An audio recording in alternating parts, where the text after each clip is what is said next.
શ્રી ગોકુળ સાસરિયે જાઉં રે, શ્રી ગોકુળ સાસરિયે જાઉં રે, ગોકુળ સાસરિયે જાઉં રે, શ્રી ગોકુળ સાસરિયે જાઉં રે.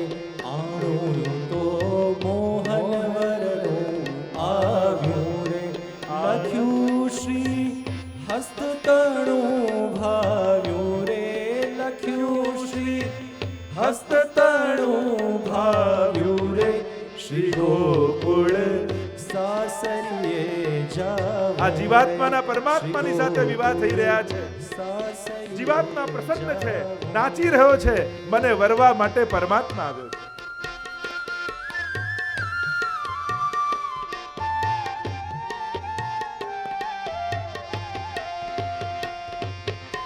જય હો.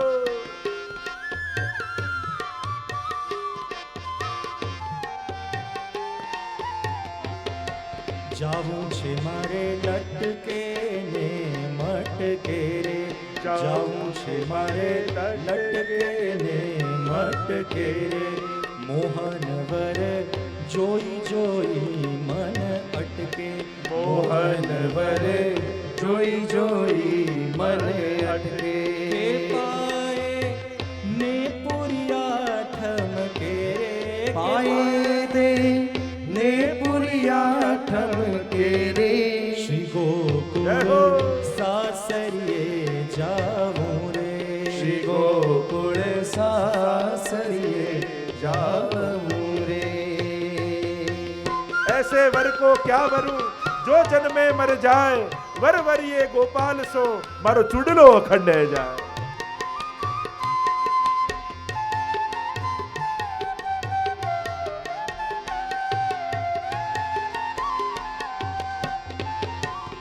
આભરણ પહેર્યા છે અંગે રે, આભરણ પહેર્યા છે અંગે રે.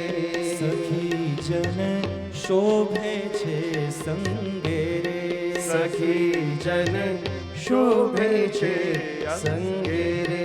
મોહન વર મોહન વર જોઈ જોઈ મન રંગે, મોહન વર જોઈ જોઈ મન રંગે. શ્રી ગોકુળ બેઠા બેઠા તાળીઓ વગાડો, પ્રભુને આમંત્રિત કરો. શ્રી ગોકુળ સાસરિયે જાઉં રે.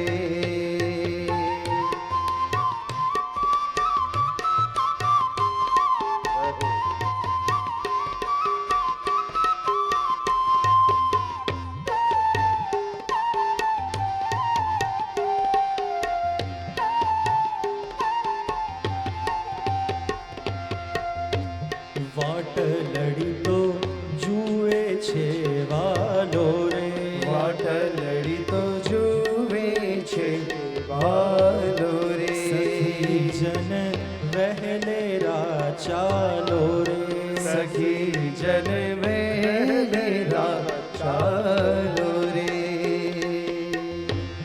નૈણા ભરી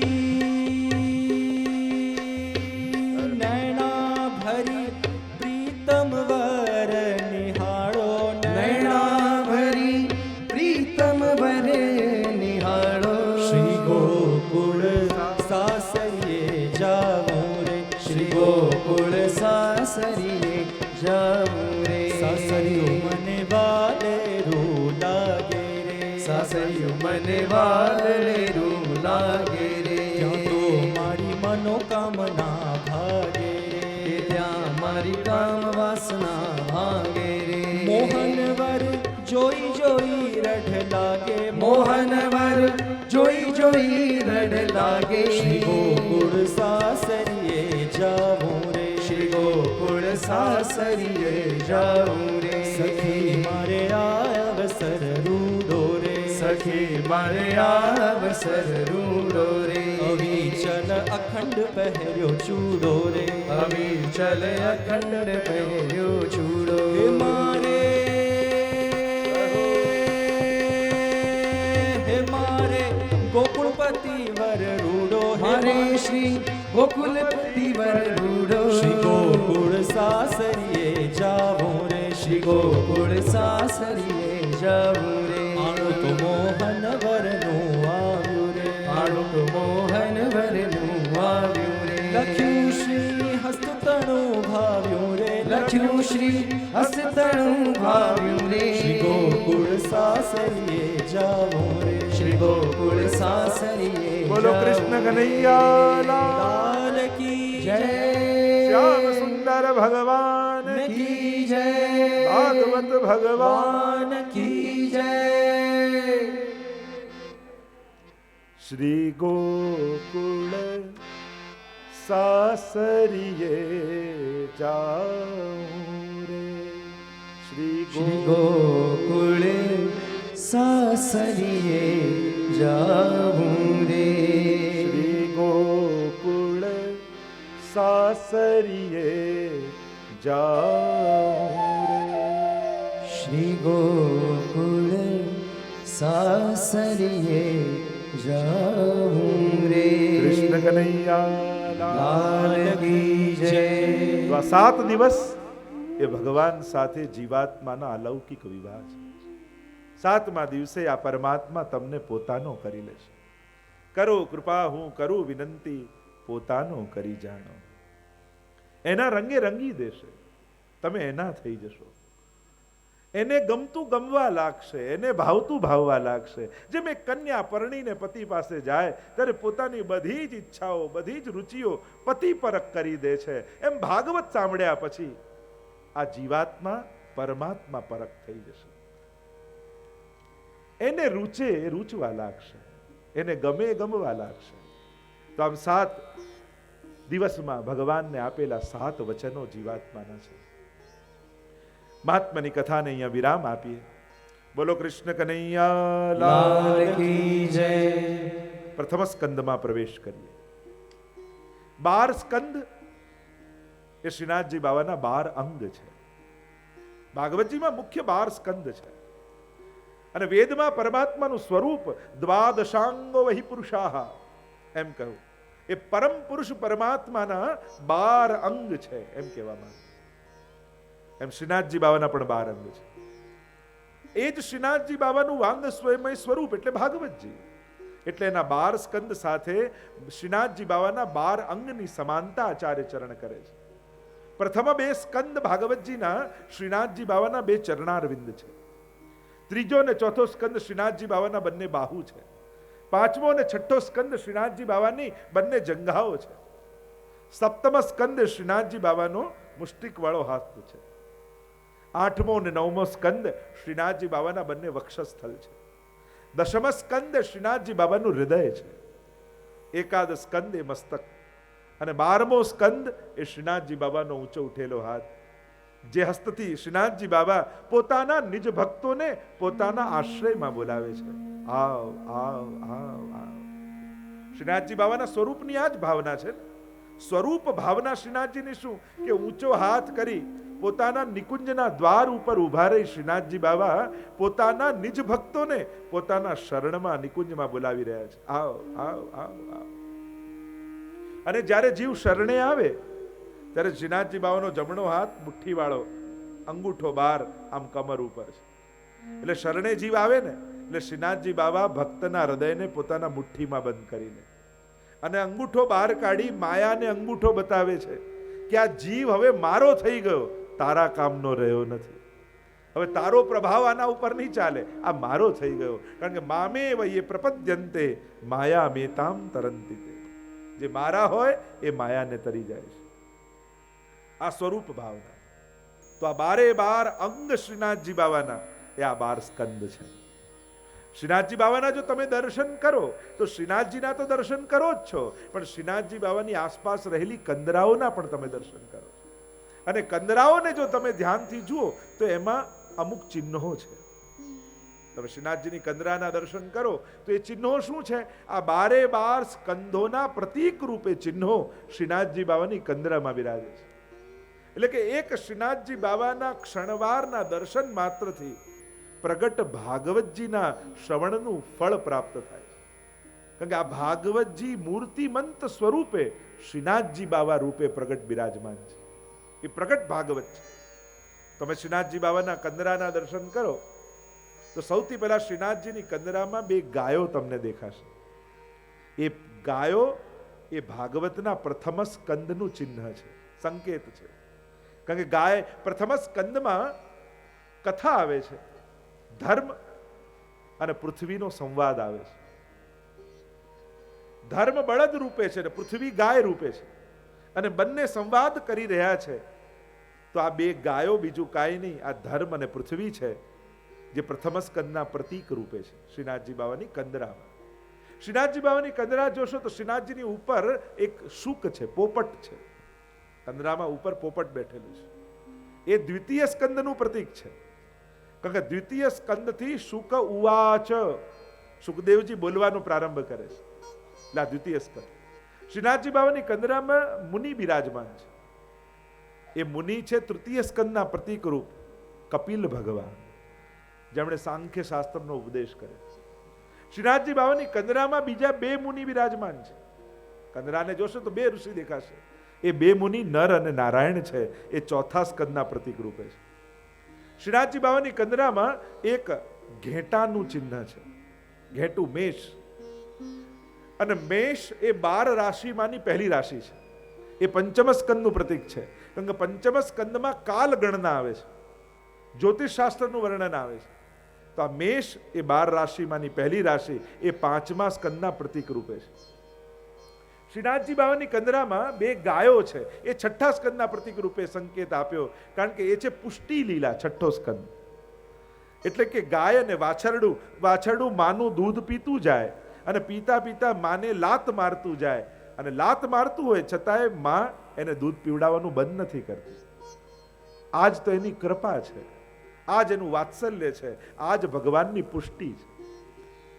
આ જીવો ભગવાનને કેટલી વાર અનેક પ્રકારથી પ્રતાડિત કરે, દુખી કરે, છતાંય ભગવાન કૃપા કરવાનું છોડતા નથી. એ જ પ્રભુની પુષ્ટિ લીલા, 6ઠ્ઠો સ્કંદ. તમે શ્રીનાથજી બાવાની કંદરામાં જોશો તો નરસિંહજીનું ચિહ્ન છે. આ નરસિંહજી 7મા સ્કંદના પ્રતીક રૂપે છે, કે જેમાં નરસિંહ ભગવાનની કથા આવે છે. શ્રીનાથજી બાવાની કંદરામાં એક સર્પ છે. એ સર્પ 8મા સ્કંદનું પ્રતીક છે. કારણ કે 8મા સ્કંદમાં સમુદ્ર મંથનની કથા આવે છે, અને સમુદ્ર મંથન દેવ દાનવોએ કર્યું ત્યારે વાસુકી નાગને દોરડું બનાવી અને મંદરાચલ પર્વતને રહી બનાવી અને મંથન કર્યું છે. એટલે આ સર્પ વાસુકી નાગ રૂપે 8મા સ્કંદનું પ્રતીક છે. શ્રીનાથજી બાવાની કંદરામાં મોરનું ચિહ્ન છે. તમે નીચે જોશો તો મોર છે, અને મોર નિષ્કામ કહેવાય. અને 9મા સ્કંદ એ નિષ્કામ ભક્તોની કથા છે, ઈશાનું કથા છે. ઈશસ્ય અનુગામી નામ કથા, ભક્તોના ચરિત્ર 9મા સ્કંદમાં છે. તો આ મોર એ 9મા સ્કંદનું પ્રતીક છે. 10મા સ્કંદમાં તો સ્વયં પ્રભુ બિરાજમાન છે, અને કંદરાની મધ્યમાં રહેલા પરમાત્મા એ 10મા સ્કંદનું પ્રતીક છે. તમદ્ભુતમ બાલકમંબુજે ક્ષણમ, સ્વયં પરમાત્માનું એમાં પ્રાગટ્ય છે. એકાદશ સ્કંદ એ મુક્તિ લીલા છે. શ્રીનાથજી બાવાને ફરતે એક સર્પ છે, ઘૂંટણ પાસેથી એક સર્પ જાય છે. શ્રીનાથજી બાવાના દર્શન કરો ને, એમ કહેવાય કે સમય થાય અને સર્પ પોતાની કાચળી ત્યાગે નહીં તો એ આંધળો બની જાય. અને એટલે જ આપણે ત્યાં કહ્યું કે મોહનું ત્યાગવું એ જ મુક્તિ છે. અને એકાદશ સ્કંદમાં મુક્તિ લીલાનું વર્ણન છે. તો એ સર્પ એકાદશ સ્કંદનું પ્રતીક છે. અને 12મો સ્કંદ એ આશ્રય લીલા છે. શ્રીનાથજી બાવાનો ઊંચો ઉઠેલો હાથ એ આશ્રય લીલાનું પ્રતીક, 12મા સ્કંદનું પ્રતીક છે. એમ 12 સ્કંદ ભાગવતજીના શ્રીનાથજીના શ્રીઅંગમાં પ્રગટ રૂપે બિરાજમાન છે. પ્રથમ સ્કંદમાં પ્રવેશ કરીએ. પ્રથમ સ્કંદ શ્રીનાથજી બાબાનું દક્ષિણ ચરણ, જમણું ચરણ અધિકાર લીલા છે. પ્રથમ સ્કંદની લીલા એ અધિકાર લીલા છે. અધિકારીઓની ચર્ચા કરવામાં આવી.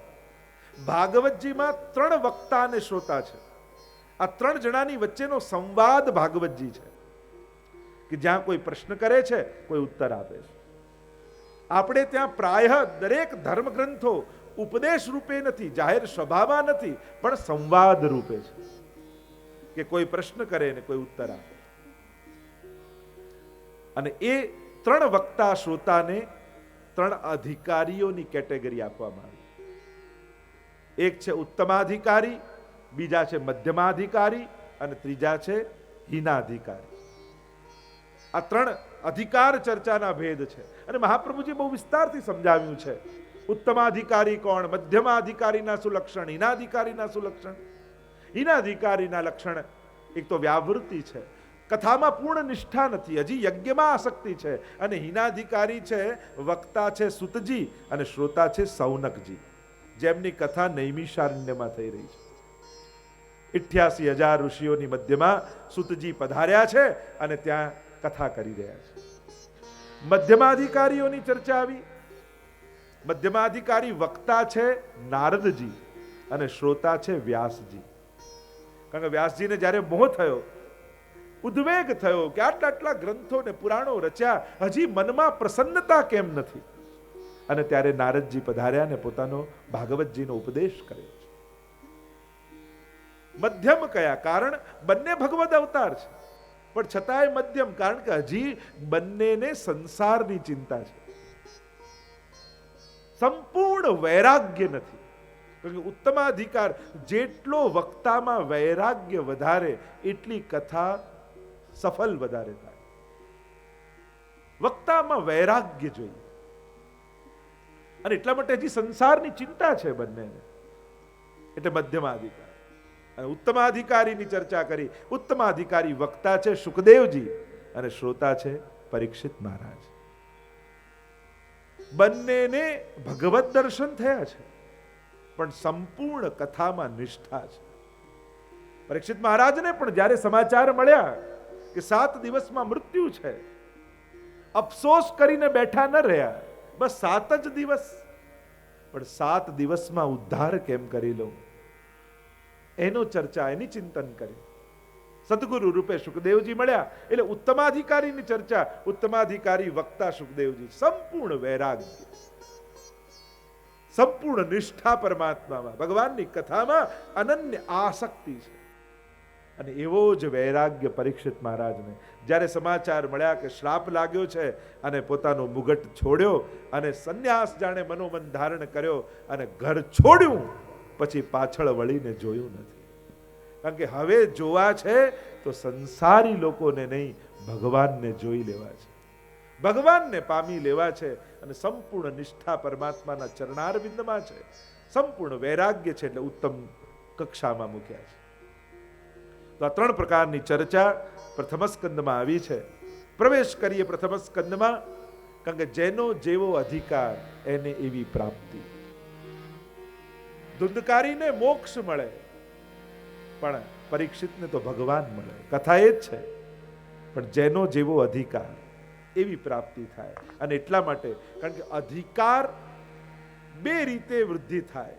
એમ થાય કે આપણો આટલો અધિકાર તો વધે કેમ અધિકાર? તો કે 2 રીતે. એક ઠાકોરજીની કૃપાથી અને બીજું ગુરુના જ્ઞાનથી. એનાથી અધિકાર વૃદ્ધિ થઈ શકે.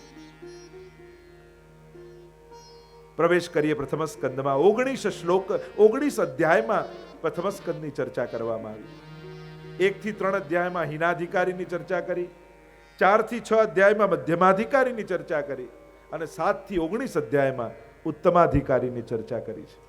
મહાપ્રભુજીએ બહુ વિસ્તારથી અધિકાર ભેદની ચર્ચા કરી છે. અને 16 ગ્રંથમાં જલભેદ અને પંચપદ્યાની આ 2 ગ્રંથોમાં વક્તા અને શ્રોતા બંનેના લક્ષણોની ચર્ચા 16 ગ્રંથમાં પણ કરી છે. કેવા ભેદ વક્તાઓના હોય છે અને કેવા ભેદ શ્રોતાઓના હોય છે. 3 શ્લોકમાં મંગલાચરણ કર્યું પ્રથમ સ્કંદમાં. મંગલાચરણમાં પહેલા શ્લોકમાં બીજ, બીજામાં વૃક્ષ અને ત્રીજામાં ફળની વાત કરી છે. આ પ્રથમ શ્લોક માનો ભાગવતજીની ચાવી છે. સમગ્ર ભાગવતજીનો સમાવેશ આ એક શ્લોકમાં થઈ શકે છે, જેને પૌરાણિક ગાયત્રી કહેવામાં. એટલે કે જે ગાયત્રી મંત્રમાં વાત છે એ જ વાત આ પ્રથમ શ્લોકમાં ભાગવતજીના છે. એ જ ટ્રાન્સલેશન, આનું પૌરાણિક સ્વરૂપ ગાયત્રી મંત્રનું. આ પહેલો શ્લોક મંગલાચરણ. ગાયત્રી મંત્ર એ વેદનું બીજ છે. મહાપ્રભુજીએ તો આખું ગાયત્રી ભાષ્ય લખ્યું છે અને મહાપ્રભુજી સમજાવે છે કે ગાયત્રી એ તો પરબ્રહ્મનો મંત્ર છે. દેવીની તો આપણે ભાવના કરીએ છીએ, એ તો એના છંદનું નામ છે, પણ પરમાત્માનો એ મંત્ર છે. સવિતા શબ્દ આવવાથી લોકો દેવીની ભાવના કરે છે, પણ મૂળ સવિતા કોણ છે તો કે પરમાત્મા. સૂતે પ્રસૂતેતિ સવિતા, જેનાથી જન્માદિ થયું છે એ જ પરમાત્મા છે. જેમ ગાયત્રી મંત્રમાં આવ્યું, તત્ સવિતુઃ વરેણ્યમ ભર્ગો દેવસ્ય ધીમહિ ધિયો યો નઃ પ્રચોદયાત્. તત્ સવિતુઃ, એ સવિતા. કોણ સવિતા? તો આમ જે ગાયત્રી મંત્રમાં વાત છે એ જ વાત ભાગવતજીના પ્રથમ શ્લોકમાં મંગલાચરણમાં વ્યાસજી ગાન કરતા બોલ્યા, જન્માદ્યસ્ય યતોન્વયાદિતરત ચાર્થે સ્વભિજ્ઞ સ્વરા તેને બ્રહ્મરુદાય આદિ કવયે મુહ્યન્તિ સૂરય તેજો વારી મૃદામ યથા વિનિમયો યત્ર ત્રિસર્ગો મૃષા ધામ્ના સ્વેન સદા નિરસ્તકુહકમ સત્યમ પરમ ધીમહિ.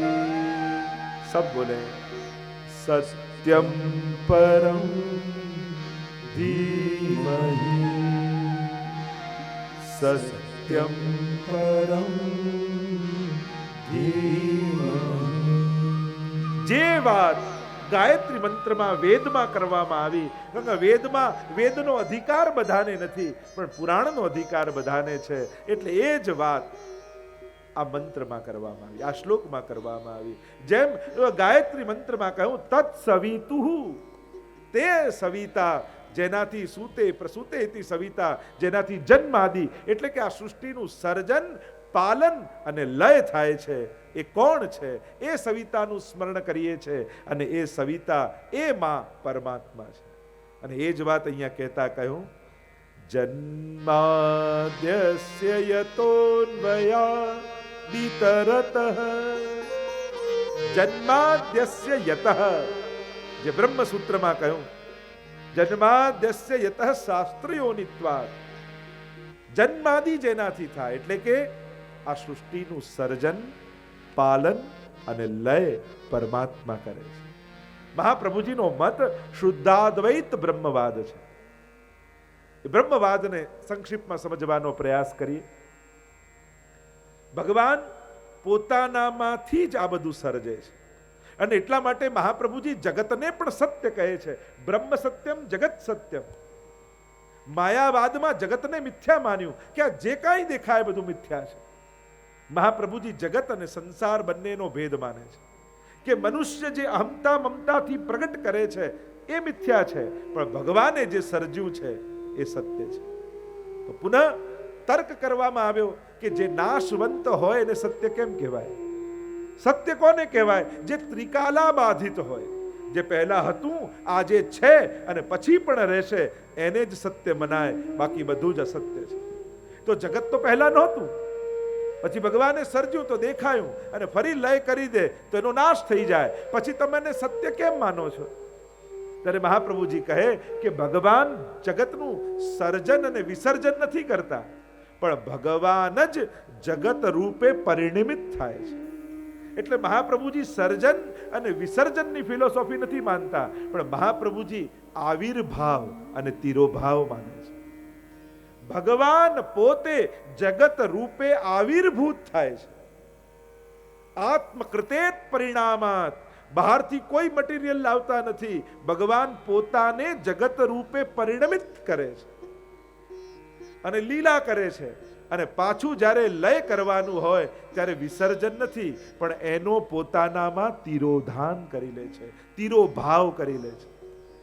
અને વેદાંતમાં કાચબાનું ઉદાહરણ આપવામાં આવે. જેમ કાચબાને કોઈ પ્રક્રિયા કરવી હોય ત્યારે ઇન્દ્રિયોને બહાર કાઢી લે અને પાછો શાંત બેસતો હોય તો ઇન્દ્રિયોને અંદર લઈ લે, એમ ભગવાન જ જ્યારે લીલા કરવી હોય ત્યારે પોતે પ્રગટ થાય જગત રૂપે અને સમેટવું હોય ત્યારે પોતાનામાં તિરોધાન કરી. અને એટલા માટે આનું સર્જન અને વિસર્જન નથી, આ હતું ભગવાન રૂપે, પરિણમત થયું જગત રૂપે અને ફરી ભગવાન રૂપે તિરોધાન થઈ ગયું. જેમ રૂપ નામ વિભેદેન જગત ક્રીડતી યો યતઃ, જેમ તમને બંગડી તમારી જૂની થઈ ગઈ અને સોની પાસે જાઓ ને કહો કે આ બંગડી રાખ અને સોનું પાછું આપ. હવે બંગડી પણ સોનું જ છે, પણ આકાર બંગડીનો છે એટલે તમે સોનું કરીને નથી બોલાવતા, બંગડી કરીને બોલાવો છો. લે બંગડી લે, સોનું આપ. સોનું લીધું, બીજા સોની પાસે ગયા કે લે સોનું લે અને આના કુંડળ બનાવીને આપ. કુંડળ પણ સોનું છે, પણ જે રૂપ ધારણ કરે તમે એવા નામથી ઓળખો છો.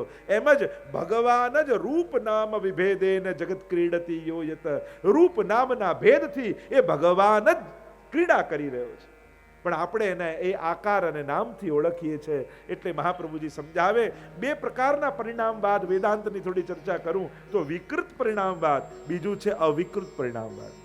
જેમ દૂધમાંથી દહીં થાય પણ દહીંનું પાછું દૂધ ન થાય, આને કહેવાય વિકૃત પરિણામવાદ.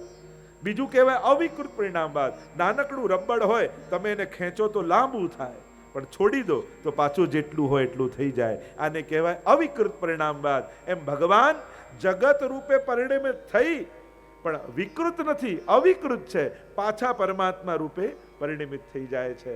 જેમ પીછો ઉપનિષદના મંગલાચરણમાં કહ્યું, ઓમ પૂર્ણમદઃ પૂર્ણમિદમ પૂર્ણાત પૂર્ણમુદચ્યતે પૂર્ણસ્ય પૂર્ણમાદાય પૂર્ણમેવાવશિષ્યતે. પૂર્ણ બ્રહ્મમાંથી પૂર્ણ જગત પરિણમિત થયું, પણ ભગવાનમાં કંઈ ઘટી જતું નથી. પાછું પૂર્ણ જગત ભગવાનમાં ભળી ગયું તો ભગવાનમાં કંઈ વધી જતું નથી, એ તો પૂર્ણ જ રહે છે. આમ ભગવાન સૃષ્ટિનું સર્જન કરે છે પોતાનામાંથી, પોતે જ પરિણમત થઈને. એટલે કે જેમ ઘડો માટીનો બનાવો તો માટી એ ઉપાદાન કારણ કહેવાય ઘડાની, અને કુંભાર એ નિમિત્ત કારણ કહેવાય. પણ ભગવાન જ આ જગતનું ઉપાદાન કારણ છે અને એ જ નિમિત્ત કારણ છે. બ્રહ્મ સૂત્રનું એક સૂત્ર છે, કાર્ય કારણ અભેદાત. કાર્ય અને કારણ અભેદ હોય. કારણ પરમાત્મા છે, કાર્ય જગત છે. જો કારણ રૂપ પરમાત્મા સત્ય છે તો સત્યમાંથી અસત્ય ક્યારે પ્રગટી ન શકે. અને એટલા માટે મહાપ્રભુજી જગતને પણ સત્ય રૂપે પ્રતિપાદિત કરે છે. જન્માદ્યસ્ય યતઃ, અહીંયા કહ્યું જન્મ આદિ ભગવાનથી થયું. તેજો વારી મૃદામ યથા વિનિમયો યત્ર ત્રિસર્ગો મૃષા. જેમ દૂર મૃગજળ આપણને દેખાય, जिस तरह मिराज दिखाई देता है वह मृगजल दिखाई देता है. जैसे आप कोई रोड से आ रहे हो, जब रोड थी તમે આવતા હો ને સૂર્યનો પ્રકાશ પડે, આપણે લાગે પાણી છે, નજીક જાવ તો કંઈ ન હોય. એ જ ભગવાનની માયા છે, જે આપણા આંખોનો આભાસ છે. પાણી કંઈ હતું ને જતું ન રહ્યું, પણ આપણી આંખોના આભાસને કારણે એ પાણી દેખાયું, હતું જ નહીં.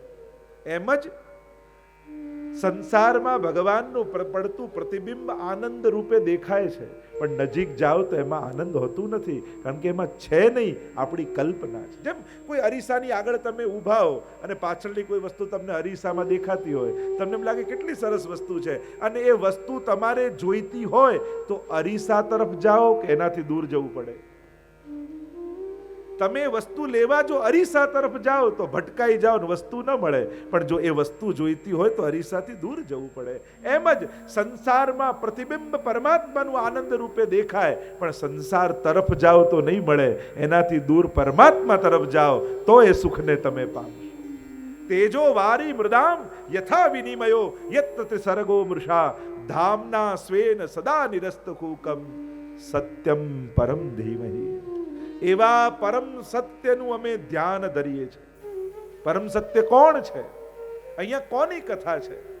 તો કે જ્યારે ઠાકોરજી પ્રગટ થવાના હતા અને દેવકીજીના ગર્ભમાં પરમાત્મા પધાર્યા ત્યારે દેવતાઓએ આવીને સ્તુતિ કરી છે, સત્ય વ્રતમ સત્ય પરમ સત્યમ સત્ય સયોનિમ નિહિતમ ચ સત્ય. એ પરમ સત્ય રૂપ પરમાત્મા છે, શ્રી કૃષ્ણની કથા છે. એવા પરમ સત્યનું અમે ધ્યાન કરીએ. આ બીજ રૂપે ગાયત્રી મંત્ર બતાવ્યો, ધિયો યો નઃ પ્રચોદયાત. બીજા શ્લોકમાં વૃક્ષની વાત કરી કે આ ભાગવત રૂપી વૃક્ષ કેવું છે? ધર્મ પ્રૌજિત કૈતવો અત્ર પરમો નિર્મત્સરાણામ સતામ. આ તો નિર્મત્સર લોકો માટેનું છે. મત્સર દોષ કોને કહેવાય? બીજાનું સુખ જોઈને ઈર્ષ્યા થાય ને, એને મત્સર દોષ કહેવાય. ભક્તિમાં આ બહુ મોટો બાધક છે. તમને ભગવાન ગમે તેટલું આપી દે, પણ શું તમારામાં એટલી તાકાત ખરી કે ઠાકોરજી આગળ બે હાથ જોડીને એટલું કહી શકો કે પ્રભુ મને ઘણું આપ્યું, હવે બીજાને આપ? આટલું કહેવાની હિંમત ખરી? ગમે તેટલો મોટો માણસ દુનિયાનો કેમ ન હોય? જો મત્સર અને મચ્છર બંનેમાં ફરક એટલો, એક બહારથી કરડે ને એક અંદરથી કરડે. આ મચ્છર બહારથી કરડે અને મત્સર હોય ને અંદરથી કરડે. ગમે તેટલો સુખી થઈ જાય, અને પાછી તકલીફ એ અજાણ્યા ગમે તેટલા સુખી થાય એનો વાંધો નહીં. બિલ ગેટ્સ ગમે તેટલો સુખી થાય, આપણને કોઈ વાંધો નથી. આપણો પાડોશી આપણા કરતા વધારે સુખી ના થવો જોઈએ. ઓળખીતો વ્યક્તિ આપણા કરતા આગળ ન જવો જોઈએ. બસ અજાણ્યા ગમે તેટલા સુખી થાય, આપણને કોઈ વાંધો નથી. એટલે કે આપણા આ મત્સર દોષ છે ને, એ નજીકના લોકોમાં બહુ કામ કરે. જેટલો નજીકનો વ્યક્તિ હોય એટલું મત્સર વધારે થાય. શું એવી દુઆ ખરી દિલમાંથી એવી નીકળે આપણી? એટલું મોટું મન ખરું? મોટા લોકો, ગામના લોકો ભલે આપણને કહે, પણ આપણી મોટાઈ આપણે જાણતા હોવા જોઈએ કે આપણી અંદર એટલી મોટાઈ ખરી કે આપણા નિકટના લોકો માટે દુઆ આપી શકીએ કે ભગવાન આ બધાને સુખી કરે.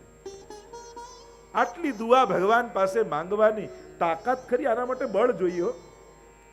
બળ, તાકાત એ કેવલ બીજાને પછાડવામાં જ કામ નથી લાગતું. બળ એ બીજાને ઉપાડવામાં કામ લાગે. આપણી તાકાત બીજાને ઉપાડવા માટે વાપરો છો કે બીજાને પછાડવા માટે? હું બીજા કરતા આગળ નીકળી ગયો, એક તાકાતનું રૂપ, અને મેં બીજાને આગળ જવા દીધો, એ તાકાતનું અધિક સુંદર સ્વરૂપ. હરાવીને આનંદ કેમ માણી શકાય? આનંદ તો જીતાડીને થાય. ચલો, મેં કોઈને જીતાડ્યો, મેં કોઈને ઊભો કર્યો, મેં કોઈને આગળ જવા દીધો, એની પણ એક ખુશી હોય છે. એ આનંદથી હંમેશા આપણે વંચિત રહી જઈએ છીએ. બસ જીવનમાં એ જ છે. દરેક વખતે રેસમાં દોડતા ન રહો. જીવનની દરેક ઘટનાઓ પ્રતિસ્પર્ધા બનાવવાની જરૂર નથી. કારણ કે ક્યારેક તમે આગળ નીકળી જશો ને સ્વજનો પાછળ રહી જશો. જીવન ચૂકી ન જાઓ એવા ન દોડો કે ક્યાંક જીવન ચૂકી જાય. કારણ કે તકલીફ એ છે, જીવન સ્તર સુધારવાની રેસમાં આપણે બધા જીવનને ગુમાવી દઈએ છીએ. લાઈફ સ્ટાઇલ સુધરે એના માટે લાઈફને ગુમાવી દઈએ છીએ. એટલે હું તો ઘણી વાર કહું ને કે મોંઘો પલંગ ખરીદો એનો વાંધો નહીં, પણ ઊંઘના ભોગે ન ખરીદતા. ઉત્તમ ભોજન લાવો એનો વાંધો નહીં, પણ ભૂખના ભોગે ના આવવો જોઈએ. પ્રગતિ થાય એનો વાંધો નહીં, પણ સ્વજનોના ભોગે ન થવી જોઈએ. સુખ ભોગો એનો વાંધો નથી, પણ એવી જગ્યાએ ઊભા રહીને ન ભોગો કે કોઈને એના દુઃખ યાદ આવે. સુખ માણવામાં ક્યાં વાંધો છે? ખૂબ સુખી થાવ. ભાગવતજીમાં રાજા મહારાજાઓની જ કથા છે ને. કોણે કહ્યું કે ભગવાન એને મળે જે દુઃખી હોય? બધા રાજા મહારાજાઓની જ કથાઓ છે. એટલે ખૂબ સંપન્ન થાવ, પણ સંપન્ન કેવલ ખિસ્સાથી નહીં, મસ્તકથી, બુદ્ધિથી પણ સંપન્ન બનો, મનથી પણ સંપન્ન બનો, વિચારોથી પણ સંપન્ન બનો. મોટા થયા છો તો મોટાઈ બતાવો. મોટા બનો સાચા અર્થમાં. તમારી મોટાઈ નાનાને મોટા કરવામાં, ઊભા કરવામાં છે. એ તો સાચી મોટાઈ છે. અને એટલા માટે તકલીફ, જો ભગવાનની રચના એવી છે ને કે ખિસ્સા ભરવા માટે, પૈસા માટે માણસ પાપ કરે, પણ મરી જાય ને તો પૈસા રહી જાય ને પાપ ભેગા આવે. ભગવાને રચના જેવી કરી છે, આપણે પૈસા માટે પાપ કરીએ, પણ ભગવાન બનાવ્યું કે પૈસા રહી જાય ને પાપ ભેગા આવે. અને એટલા માટે સાવધાન રહેવું કે આ જીવન ક્વોલિટી વાળું જીવજો.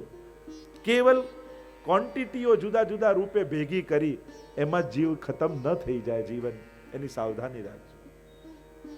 અહીંયા સત્યમ પરમ ધીમહિ, અને બીજા શ્લોકમાં કહ્યું કે પ્રૌજિત કૈતવ ધર્મ અહીંયા છે. કપટ રહિત ધર્મનું વર્ણન ભાગવતજીમાં છે.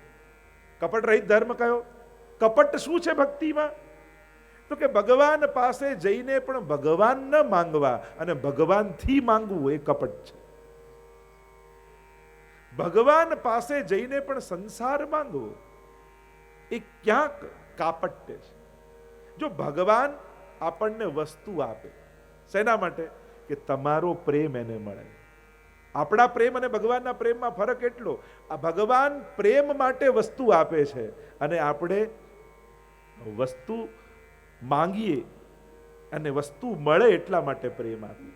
આ બંનેમાં ફરક. ભગવાન તમને પ્રેમ માટે ઝંખે છે અને તમે ભગવાન પાસે વસ્તુઓ માટે ઝંખો છો.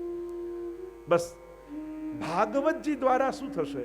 ધીરે ધીરે ભાગવતજી શ્રવણ કરતા કરતા તમે નિષ્કામ બની જશો. કે પ્રભુ પાસે જાઓ તો પ્રભુને એટલી વિનંતી કરજો કે કમથી કમ તારી પાસે ઊભો હોઉં ત્યારે તારા સિવાય મને બીજું કોઈ યાદ ના આવે. તારા સિવાય બીજું કાંઈ યાદ ના આવે એટલી કૃપા તું ચોક્કસ કરે. કારણ કે તારીથી દૂર જાઉં ત્યારે તો બધું છે જ અને મારે બધું નિભાવવાનું જ છે. હું ક્યાંય કોઈ જવાબદારીઓથી ભાગવાની વાત નથી કરતો, બધી જ નિભાવીશ, તારો થઈને નિભાવીશ. વ્યક્તિ બનીને નહીં, વૈષ્ણવ બનીને સંસારની જવાબદારીઓ નિભાવીશ. સંસારમાં જ્યારે પણ મૂંઝવણો આવે, પ્રશ્નો આવે તો વ્યક્તિ બનીને ઉકેલ ન કાઢતા, નહીં તો રાગ દ્વેષ ઉભા થશે. એક વૈષ્ણવ બનીને ઉકેલ કાઢજો તો જીવનમાં શાંતિ આવશે. કોઈ પણ મૂંઝવણ આવે ત્યારે જાતને પ્રશ્ન કરો કે આવા સમયે એક વૈષ્ણવે શું કરવું જોઈએ. આટલો પ્રશ્ન જાતને કરજો અને વૈષ્ણવ થકી જે ઉકેલ મળે ને, એક વૈષ્ણવ બનીને ઉકેલ વૈષ્ણવ બનીને કાઢજો. એ સમયે તમારું મસ્તક, તમારી બુદ્ધિ એક વૈષ્ણવી બુદ્ધિ કરી થઈ અને પછી ઉકેલ આપશે ને તો જીવનમાં શાંતિ આવે એવા ઉકેલ મળશે.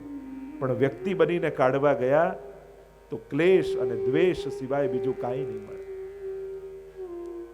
અને એટલા માટે પ્રભુને વિનંતી કરો કે આપની પાસે હોવ ત્યારે આપના સિવાય બીજું કોઈ યાદ ના આવે એવી કૃપા કરજો પ્રભુ. કારણ કે એ સમય પ્રભુ પાસે આપણે જ્યારે 5, 10 મિનિટ, અડધો કલાક, કલાક જ્યારે હોઈએ એ આપણા 24 કલાકમાંનો સૌથી મહત્વનો સમય છે. પ્રિસિયસ ટાઈમ છે આપણો, સૌથી કિંમતી મહત્વનો સમય 24 કલાકમાં કયો? તો તમારે નક્કી કરવાનું, સૌથી વધારે મારો મહત્વનો સમય જેટલી ક્ષણ હું ભગવાન પાસે ઊભો ને એ છે. અને બીજો ભલે સમય બગડે વાંધો નહીં, મારે આ મારી 10 મિનિટ નથી બગાડવી, મારે મારો આ કલાક નથી બગાડવો, કારણ કે એ સમય હું ભગવાનની સામે ઊભો છું. આ આખી દુનિયા જેને વશ છે એ પરમાત્મા મારી જોડે છે. વિચાર કરો, કોઈ દેશનો પ્રેસિડેન્ટ કે પ્રધાનમંત્રી તમને 10 મિનિટ મળવાનો મોકો આપે ત્યારે તમે શું કરો? મોબાઈલ વોબાઈલ બધું ઓફ, બધાને કહી દો હમણાં ફોન વોન કરતા નહીં, આ 10 મિનિટ પ્રાઇમ મિનિસ્ટર જોડે મારી મીટિંગ છે. કેટલું મહત્વ તમને લાગે કે દેશનો પ્રધાનમંત્રી મારી જોડે ઊભો છે. તો વિચાર કરો, એક દેશનો પ્રધાનમંત્રી મળે તો આટલું મહત્વ, તો આખી દુનિયા બનાવનારો એ પરમાત્મા જ્યારે આપણી સામે હોય ત્યારે એ સમય કેટલો મહત્વનો આપણો હોવો જોઈએ, કેટલો ક્વોલિટી વાળો આપણો એ ટાઈમ હોવો જોઈએ. તમે વિચાર કરો, શું ભગવાન પાસે ઊભા રહીને પણ તમે એની મહત્તા માનીને ઊભા રહો છો ખરા? વિચાર કરો. નહીં, આપણે એને ઇમ્પોર્ટન્સ એ ટાઈમે નથી આપતા. આપણે એને એટલું જેટલું મહત્વ આપવું જોઈએ એટલું નથી આપતા. કથા સાંભળ્યા પછી વિચાર કરજો, અહીંયા બેસેલા દરેક લોકો, ભગવાન આગળ ઊભો રહીશ ત્યારે મારી સમગ્ર ચેતના કેવલ ને કેવલ પ્રભુ પરક રાખીશ. તો આ કપટ છે ભગવાન પાસે ભગવાનને ન માંગવા. ઘણાને તો જોઈને સીડી ચડતો હોય ને મંદિરની અને પ્રભુ સમજી જાય કે હમણાં લિસ્ટ લઈને આવશે, આ જોઈએ, આ જોઈએ, આ જોઈએ, આ ન કર્યું, આ ન કર્યું, આ કર્યું હોત તો આ કર્યું હોત. તો એ તો કરે જ છે એના સમયે, બધું જ કરનારો છે. ભરોસો રાખો, લડતા રાખો. મહાપ્રભુજી 16 ગ્રંથમાં કહે ને, પ્રાર્થિત એવા તત કિમ સ્યાત સ્વામ્યાભિપ્રાય સંશયાત. માંગીને પણ શું થઈ જશું? એક જ વસ્તુ થશે, તમને ભગવાનના નિર્ણય પર ભરોસો નથી એટલે માંગો છો. એ કરશે એના પર ભરોસો કરો તો પછી માંગો નહીં, એને માણો, એમ મહાપ્રભુજી કહે છે. ભગવાન સામે હોય ત્યારે માંગવાનો વિચાર નહીં, માણવાનો વિચાર હોવો જોઈએ કે મને ભગવાન મળ્યો. મારા ગોપીઓ જ્યારે ઠાકોરજી સામે ઊભા હોય ત્યારે કૃષ્ણના આનંદને કેવો માણે છે, શું એવો હું ભગવાનને માણી શકું છું? માણવાનો વિચાર કરો, માંગવાનો. અને ત્રીજા શ્લોકમાં ભાગવતજીના ફલાત્મક સ્વરૂપને સમજાવતા કહ્યું, નિગમ કલ્પ તરોર ગલિતમ ફલમ શુકમુખાદ અમૃત દ્રવ સંયુતમ पीबत भागवतम रसमालयम मुहुरहो रसिका भुवि भावुका. देखो भागवत जी के स्वरूप को समझाया यहां. भागवत जी का क्या स्वरूप है? निगम कल्प तरोर गलितम. वैकुंठ में वेद रूपी वृक्ष है और उस वृक्ष पर यह गलित फल भागवत जी रूप से लगा हुआ है, जिसका बीज गायत्री है और वेद उपनिषद रूप ये वृक्ष, उपनिषदें जिसकी शाखा प्रशाखाएं हैं, और उस पर यह गलित फल भागवत जी रूप से लगा है. गलितम फलम. અને વૃક્ષ ઉપર સૌથી મીઠું ફળ કયું? જે ફળ ઉપર પોપટે ચાંચ મારી હોય ને એ સૌથી મીઠું હોય. તો કે આ મીઠું ફળ છે કે હા, આના ઉપર પણ શુકમુખાદ અમૃત દ્રવ સંયુતમ, શુકદેવજી રૂપ શુકે ચાંચ લગાવી છે આના પર. અને એટલે ગલિત. અને કેવું ગલિત? નથી આમાં છાલ કે નથી આમાં ઠળીઓ. આ તો રસયુક્ત છે, એટલા માટે ખાવાનું ન કહ્યું, પીબત, અને પીઓ. क्योंकि न इसमें गुठली है न छिलके है, ये तो रसमय है. क्योंकि परमात्मा का स्वरूप वेद में कहा गया, रसो वही सह, वह रसरूप परमात्मा है. तो भागवत जी के परमात्मा भी रसरूप है. વેદમાં બંનેની ચર્ચા છે. એક જ્ઞાનરૂપ પરમાત્માની પણ ચર્ચા છે. સત્યમ જ્ઞાન અનંતમ બ્રહ્મ, અને જ્ઞાનરૂપ પરમાત્માને પામવાનો એક પ્રકાર વેદમાં બતાવ્યો, અને બીજો એક પ્રકાર રસો વહી સહ પરમાત્મા, એને પામવાનો પ્રકાર. તો આ રસરૂપ પરમાત્માની અંદર છે. ગલિત ફળ છે, તોડેલું ફળ, તૂટેલું ફળ. આ તો ગલિત ફળ. એક કર્મકાંડ વેદનો, બીજો જ્ઞાનકાંડ, પણ આ તો ગલિત રસમય. એટલે જ આજ્ઞાર્થ વાપર્યો, પીબત, ઇસકો પીઓ. રસમાલયમ, આ તો રસનો આલય છે. આમાં સમસ્ત રસો બિરાજમાન છે. અને એટલા માટે પ્રભુ રસો વહી સહ છે, એટલે નવે નવ રસો પરમાત્માની અંદર બિરાજમાન છે એમ બતાવ્યું. સુવોદનીમાં મહાપ્રભુજી પણ સમજાવે છે કે જ્યારે પરમાત્મા પ્રભુ મથુરામાં પ્રવેશ કરે છે રંગમંડપમાં, એ ધનુર યજ્ઞમાં કંસે જ્યારે રાખ્યો છે અને મથુરા નગરીના સમસ્ત મથુરાવાસીઓ બિરાજમાન છે, અને પ્રભુ જ્યારે પ્રવેશ કરે છે ત્યારે જેનો જેવો ભાવ એવા નવે નવ રસોનો પરમાત્માએ મથુરાવાસીઓને અનુભવ કરાવ્યો. મલ્લા નામ સની નૃણામ વરો શ્રીનામ સ્વરો મૂર્તિમાન ગોપા નામ સ્વજનો સતામ ક્ષિતિભુજામ શાસ્તા સ્વપિત્રો શિશુ. જેનો જેવો ભાવ પરમાત્મા એવા દેખાયા. નવે નવ રસો પરમાત્મામાં છે, અને નવે નવ રસો જીવને આકર્ષણ રૂપ છે. તો કોઈ એમ પ્રશ્ન કરે કે ચલો નવરસમાં તો ભયાનક રસ પણ આવે છે, તો ભયાનક રસ પણ જીવને પ્રિય છે? હા, ડરવું પણ તમને ગમે છે. બતાવો, ટિકિટ ખર્ચીને હોરર મૂવી જોવા નથી જતા તમે? ખબર જ છે કે ડરવાનું છે, છતાંય પૈસા ખર્ચીને જાઓ. જો ભયાનક રસ ન હોત તો તમે ન જાત. એમાંય રસ છે, થાકવામાંય રસ આવે છે. ટ્રેકિંગ કરવા જાઓ છો, ખબર છે કે કેટલી તકલીફ પડવાની છે, મજા આવે છે, બહુ મજા આવી ગયો ટ્રેકિંગ કરવાની. સીડી હતી છતાંય ટ્રેકિંગ કરીને ગયા. તો જ્યાં રસ છે ત્યાં આકર્ષણ છે. અને આ જગતના રસનું મૂળ પરમાત્મા છે. એટલે કે જે પરમાત્મા પાસે જાય છે એ સમસ્ત રસોનો આનંદ માણે છે. અને આમ પીબત રસમાલયમ મુહુરહો રસિકા ભુવિ ભાવુકા. આને વારંવાર પીઓ એમ કહ્યું, વારંવાર પીઓ. આ કર્ણેન્દ્રિયો અલૌકિક ન બની જાય ત્યાં સુધી પીઓ, પરમાત્મા આત્મસાત ન થઈ જાય ત્યાં સુધી પીવો. વારંવાર પીઓ. રસમાલય મુહુરહો રસિકા ભુવિ ભાવુકા એમ કહી મંગલાચરણને વિરામ કર્યો. લઈ ગયા નૈમિષારણ્યમાં. 1000 વર્ષ સુધી ચાલે એવો યજ્ઞ આદરીને 88,000 ઋષિઓ સાથે સૌનકજી યજ્ઞ કરવા માટે બેઠા છે.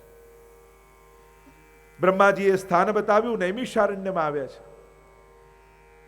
સુતજીને બોલાવ્યા, બિરાજમાન કર્યા ઉપર ગાદી પર, અને સુંદર પ્રશ્નો કર્યા છે.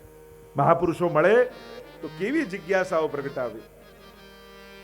પ્રશ્ન કરતા કહ્યું, આપે તો સમસ્ત શાસ્ત્રોના અધ્યયનો આપે કર્યા છે, તો કૃપા કરીને અમને બતાવો કે સમસ્ત શાસ્ત્રો અનુસાર મનુષ્યનું પરમ કલ્યાણ શેમાં છે. આ પહેલો પ્રશ્ન કર્યો.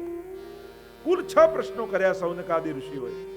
પહેલો પ્રશ્ન કર્યો કે મનુષ્યનું પરમ કલ્યાણ શેમાં. કારણ કે માણસની તકલીફ એ છે, એને સુખ દેખાય છે, સુખ સમજાય છે, પણ કલ્યાણ શેમાં છે એ દેખાતું નથી અને સમજાતું નથી, અને કદાચ કોઈ બતાવે તો એ ગમતું નથી. આ માણસની તકલીફ. હિત એનું શેમાં એને ખબર નથી. ભગવાન સુખના દાતા નથી, ભગવાન કલ્યાણના દાતા છે. તમે માંગશો તમારું સુખ, ભગવાન આપશે એની ગેરંટી નહીં, પણ જેમાં તમારું કલ્યાણ હશે એ ચોક્કસ આપશે. પ્રભુને તમારું હિત કરવામાં રસ છે, તમને મજા કરાવવામાં રસ નથી. કારણ કે ડાયાબિટીસ હોય એને ગળ્યું ખાવામાં બહુ મજા આવે, પણ આપણે જાણીએ કે આને ન અપાય. જેમ રસોડામાં કોઈ દીકરો ઊભો હોય ને મા પાસે, એને ડાયાબિટીસ હોય ને માંગે તો મા ના આપે, પણ રેસ્ટોરન્ટમાં ગયો હોય અને વેટર પાસે રસગુલ્લા મંગાવે, એક ડીશ, બીજી ડીશ, ત્રીજી ડીશ, વેટર આવીને કહેવાનું કે ના સાહેબ હવે નહીં ખાવા દો, તમને ડાયાબિટીસ છે ને આટલું ગળ્યું ખાઓ. એ તો કે ખાઓ ને મારું વેચાવું જોઈએ. એને ક્યાં તમારા કલ્યાણ કરવામાં, એને તો તમને મજા આવવી જોઈએ, સુખ આપવામાં રસ છે. પણ એ બા પાસે ઊભો હોય ત્યારે રસોડામાં બા ભલે દીકરો નારાજ થાય પણ બા ન ખાવા દે, કારણ કે બાને દીકરાના કલ્યાણમાં રસ છે. એમ જ આપણો જે પરમાત્મા છે એ હોટલ વાળો નથી, એ તમારી મા જેવો છે, એને તમારું કલ્યાણ કરવામાં રસ છે, તમને મજા કરાવવામાં રસ નથી. તો મનુષ્યનું પરમ કલ્યાણ શેમાં? બીજો પ્રશ્ન કર્યો છે કે આ સર્વ શાસ્ત્રોના સાર અમને સંભળાવો, જેથી અમારું અંતઃકરણ પવિત્ર થઈ જાય, हमारा अंतःकरण विशुद्ध बन जाए. ऐसे शास्त्रों के सार आप हमको सुनाइए. कारण के शास्त्रों સાંભળવાથી અંતઃકરણ વિશુદ્ધ બને. ત્રીજું કહ્યું કે પરમાત્મા વિવિધ અવતારો લઈને ભૂતલ પર આવે છે, એ અવતારો વિશે અમને કહો. કારણ કે અમે અનેક કથાઓ શાસ્ત્રોમાં સાંભળી છે, ઘણા મહાત્માઓના મુખે સાંભળી છે કે આવા અવતારો લઈને ભગવાન આવે, એ અવતારો વિશે અમને કહો. ચોથો પ્રશ્ન કરતા કહ્યું કે પરમાત્મા શ્રી કૃષ્ણ જે મંગલ કાર્ય કરવા માટે ભૂતલ પર પધાર્યા, એનો હેતુ, એનું પ્રયોજન શું હતું? કેમ ભગવાનને પોતાને આવવું પડે? પાંચમો પ્રશ્ન કર્યો કે પરમાત્મા વિવિધ લીલાઓ કરે છે, ભૂતલ પર આવે છે અને અનેકવિધ લીલાઓ પરમાત્મા કરે છે. જીવ કરે એ ક્રીડા, ભગવાન કરે એ લીલા. ઘણા લોકો એમ કહેતા હોય કે ભગવાનને પણ કર્મ ભોગવવા પડ્યા અને તીર ખાવું પડ્યું ને કર્મ તો કોઈને છોડતું નથી. ભગવાનને ક્યારે પણ કર્મ ભોગવવા પડતા નથી, કારણ કે ભગવાન કોઈ કર્મ કરતા જ નથી, ભગવાન લીલા કરે છે. ગીતાજીમાં સ્પષ્ટ ભગવાને કરી દીધું છે, જન્મ કર્મ ચમે દિવ્યમ, मेरे जन्म और मेरे कर्म दोनों दिव्य हैं, लौकिक नहीं है, साधारण मनुष्य की तरह नहीं है, ये अलौकिक है. अनायासेन हर्षात क्रियमाण चेष्टा सलीला. લીલા શબ્દની વ્યાખ્યા જ કરી, જેનું કાંઈ જ પ્રયોજન ન હોય, કેવલ આનંદની અભિવ્યક્તિ હોય, એને જ કહેવાય લીલા. અને એટલા માટે ભગવાને ક્યારે પણ કોઈ પણ કર્મ ભોગવવા પડતા નથી અને કર્મ ભોગવવા એ આવતા નથી. માણસનો જન્મ કર્મવશ થઈને થાય છે, ભગવાન આવે છે કૃપાવશ થઈને. સ્પષ્ટ ગીતાજીમાં ભગવાને કહી દીધું, જન્મ કર્મ ચમે દિવ્યમ. અને જે એ જાણી જાય એ પોતે જન્મ કર્મથી મુક્ત બની જાય છે, એમ ભગવાન કહે છે. એટલે પ્રભુની વિવિધ પ્રકારની લીલાઓ છે. અને લીલાઓ કેમ કરે છે? કારણ કે જ્યારે ભગવાન ભૂતલ પર ન હોય ત્યારે આપણા જેવા જીવો એ લીલાનું ગાન કરીને જન્મ મરણના ચક્કરમાંથી છૂટી જાય, એટલા માટે લીલાઓ કરે છે. કારણ કે નામ, રૂપ, લીલા અને ગુણ આ બધું જ ભગવાન રૂપ છે. ભગવાનનું નામ બોલો તો જેટલું ભગવાનમાં સામર્થ્ય એટલું જ એમના નામમાં સામર્થ્ય. ભગવાનના ગુણગાન કરો તો જેટલું ભગવાનમાં સામર્થ્ય એટલું એના ગુણોમાં સામર્થ્ય. ભગવાનમાં જેટલું સામર્થ્ય એટલું એની ભગવાનની લીલાઓનું શ્રવણ કરો, એટલું જ ભગવાન જેટલું સામર્થ્ય. જેટલું ભગવાનમાં ઐશ્વર્ય, વીર્ય, યશસ્વી, જ્ઞાન, વૈરાગ્ય, એટલું જ ભગવાનની કથાનું પણ સામર્થ્ય. એટલે જ ગોપી ગીતમાં ગોપીજનો કહે છે, તવ કથામૃતમ તપ્ત જીવનમ કવિભીરીડિતમ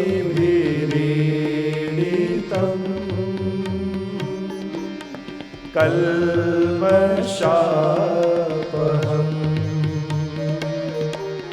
શ્રવણમંગલમ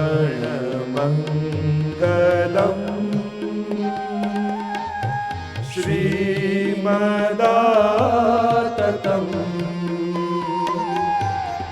ભુવિ ગૃણન્તિ તે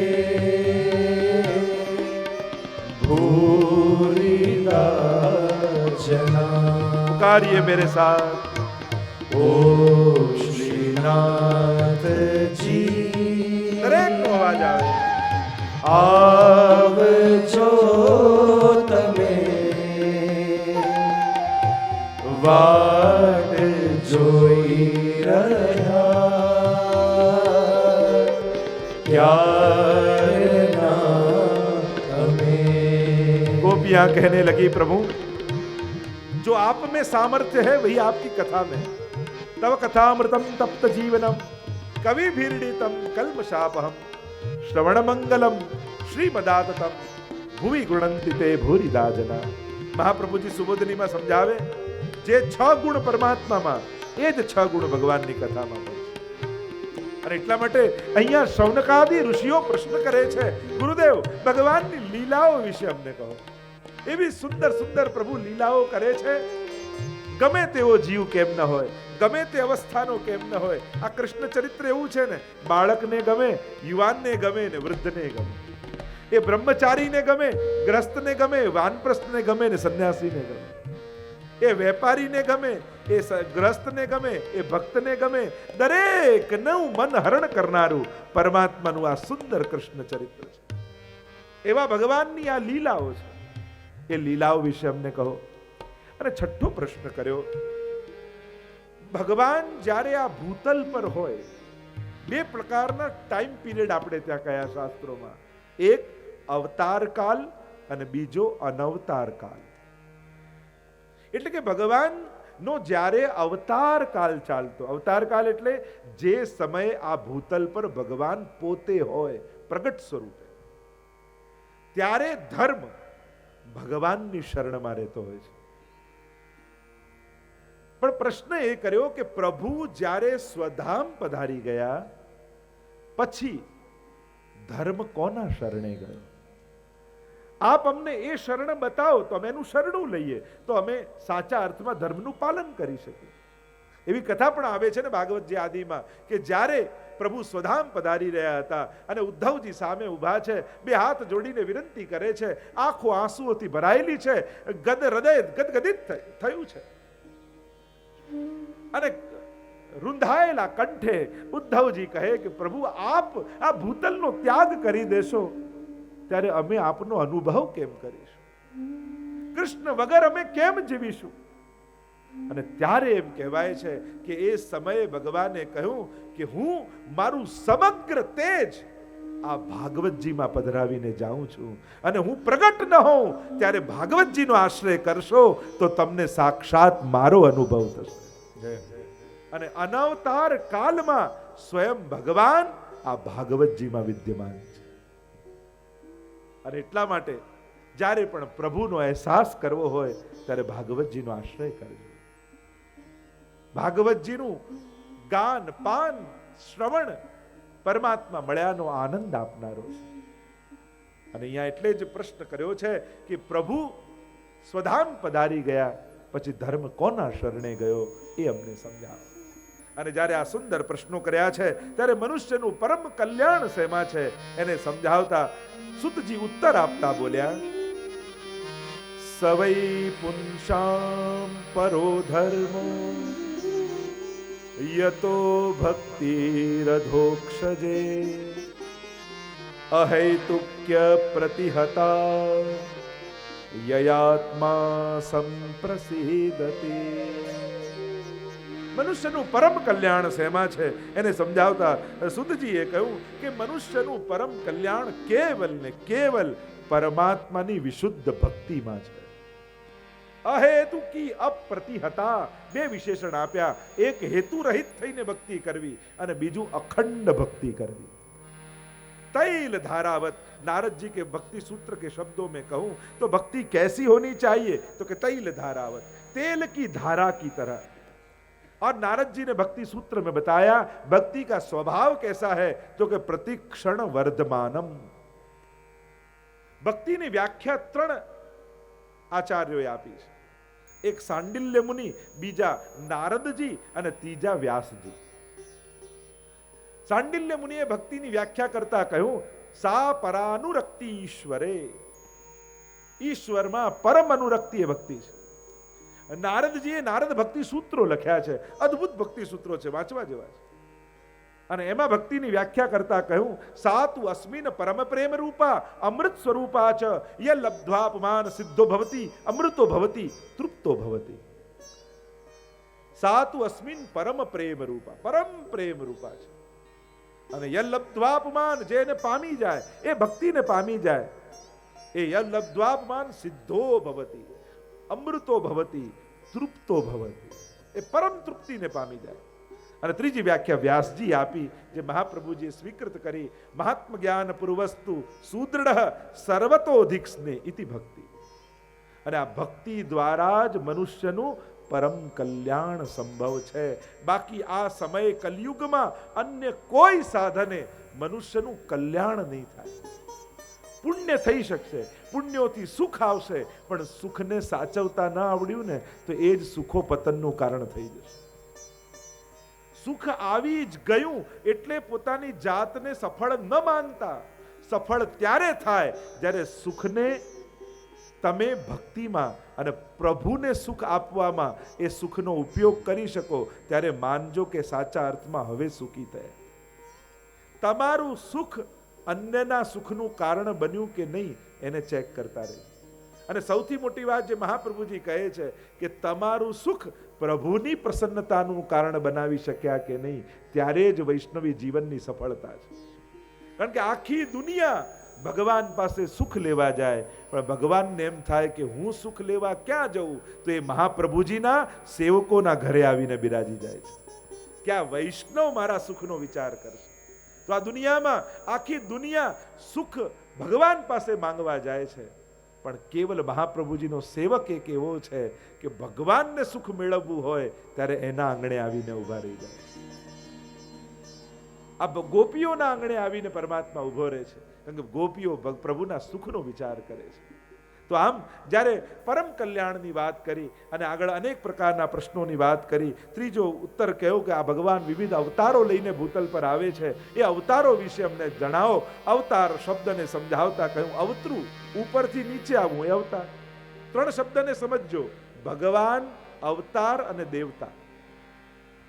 ઘણા લોકો કે હિન્દુ ધર્મમાં આટલા બધા 33 કરોડ ભગવાન, ભગવાનની દેવતાઓ છે. દેવતા, અવતાર અને ભગવાન ત્રણેયમાં ફરક છે. એટલે આટલા બધા ભગવાન છે જ નહીં. હિન્દુ ધર્મમાં કહ્યું એકમ સદ વિપ્રા બહુધા વદંતી, એક જ પરબ્રહ્મ છે. એ પોતે અવતાર રૂપે અને પોતે જુદા જુદા દેવતાઓ રૂપે અંશ કલા આવેશ આદિ રૂપે પ્રગટ થાય છે.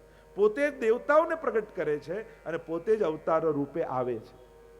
પણ ભક્તિ કોની થાય, પૂજા કોની થાય, આરાધના કોની થાય, સન્માન તો બધાનું કરવાનું, આદર તો દરેકને અપાય, પણ આ ત્રણેયની કેટેગરીમાં ફરક છે.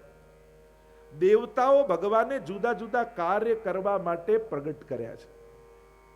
અવતાર ભગવાન કોઈ ને કોઈ ભક્તોના કાર્ય કરવા યા ભૂતળનો ઉદ્ધાર કરવા માટે ભગવાન અંશ કલા આવેશ આદિ 6 પ્રકારના ભગવાનના અવતાર શાસ્ત્રોએ બતાવ્યા. અંશાંશ અવતાર, અંશાવતાર, આવેશ અવતાર, કલા અવતાર, પૂર્ણ અવતાર અને પરિપૂર્ણ અવતાર. આવા 6 પ્રકારના ભગવદ અવતાર થાય છે. પણ ભાગવતજીએ કહ્યું એ તે ચાંસ કલાપુંસ કૃષ્ણસ્તુ ભગવાન સ્વયં. અને ત્રીજો છે પરમાત્મા, જે આ બધા અવતારો લઈને આવે, અને એ છે શ્રી કૃષ્ણ. આમ ત્રણ ભેદ જો સમજી લઈએ તો આખું હિન્દુ ધર્મનું સ્ટ્રક્ચર સમજાઈ જાય. ગીતાજીમાં પણ ભગવાને સુંદર રીતે સમજાવ્યું કે દેવતાઓની આરાધનાથી કયું ફળ મળે, અવતારની આરાધનાઓથી કયું ફળ મળે, અને પરમાત્માની આરાધનાથી શું ફળ મળે. આખું સુંદર રીતે ભગવાને, જ્યારે આપણે ગીતાજી ને ભાગવતજી વાંચીએ ને પછી આ કોઈ સંશય રહે જ નહીં. ધર્મ ગ્રંથો વાંચતા નથી એટલે શંકાઓ વધે છે, અને અંધશ્રદ્ધામાં આપણો હિન્દુ સમાજ એટલે જ જાય છે કારણ કે એ ધર્મ ગ્રંથોથી દૂર રહે છે. જો હિન્દુ સમાજ ધર્મ ગ્રંથો પ્રત્યે જાગૃત થઈ જાય તો અંધશ્રદ્ધાથી બચી જાય. આ રોજ રોજ જે નવા ભગવાનો પેદા થાય ને એ બધા અટકી જાય. અને પૂછીએ ભાઈ કયા ગ્રંથમાં આ ભગવાન વિશે લખ્યું છે, કોઈક તો ગ્રંથમાં નામ બતાવો. હા, આદર બધાને આપીએ, કોઈ વાત, શ્રદ્ધાને આદર છે, પણ શ્રદ્ધા અંધશ્રદ્ધા સમાજમાં ફેલાવે એવી પણ ન હોવી જોઈએ. શાસ્ત્રોક્ત શ્રદ્ધા હોવી જોઈએ. તો એ વાત કરતા અવતારો વિશે કહ્યું ને સુધજી કહેવા લાગ્યા કે હવે 6:05 થવા આવી છે. તો અહીંયા આ કથાને વિરામ તરફ આજે લઈ જઈએ. કાલે પુનઃ 3:30 વાગે આપણી કથા ગંગા, અને કાલે તો પૂજ્ય પિતૃચરણ પણ આપણી કથામાં પધારી અને વચનામૃતનું દાન આપણને બધાને કરશે. જ્યારથી કથા શરૂ થઈ આપ સતત સંપર્કમાં રહીને પૂછી રહ્યા છે કેમ કથામાં સુંદર બધો આનંદ કરી રહ્યા છે, કારણ કે ખૂબ જ કૃપા આ પરિવાર ઉપર પિતૃચરણની રહી છે, અને એ આશીર્વાદ આપવા માટે, પોતાનો આનંદ અભિવ્યક્ત કરવા માટે પિતૃચરણ અહીં પધારવાના છે.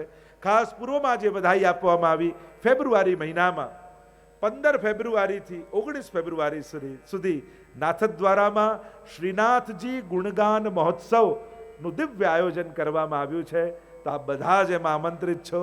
ખેલના દિવસો ચાલતા હશે, શ્રીનાથજીના દિવ્ય ગુણો ઉપર કથા થશે, સાથે સાથે વિવિધ પ્રકારના આયોજનો શ્રીનાથજીના સાનિધ્યમાં થવાના છે. તો આપ લોકો એનો લાભ લઈ શકો છો. એની સાથે સાથે પુષ્ટિ માર્ગની સર્વપ્રથમ એક વિશિષ્ટ પ્રકારની મોબાઈલ એપ આપણે તૈયાર કરી છે. ખાસ બધાને અનુરોધ કરીશ, પોતાના મોબાઈલમાં તમે ઘણી એપો રાખી હશે, પ્લે સ્ટોરમાં જઈ આ એપ ડાઉનલોડ કરજો. ભક્તિ રેડિયો નામથી છે. આ જેટલી કથાઓ છે એ બધી જ કથાઓ તમે મોબાઈલ ઉપર સાંભળી શકશો. જેટલા આપણા કીર્તનો, ધોળપદો, એ બધા જ તમે એ મોબાઈલ પર સાંભળી શકશો. એની સાથે સાથે કીર્તનના બધા જ પુસ્તકો તમારા મોબાઈલની એ એપમાં ઈ બુક રૂપે આપને મળશે.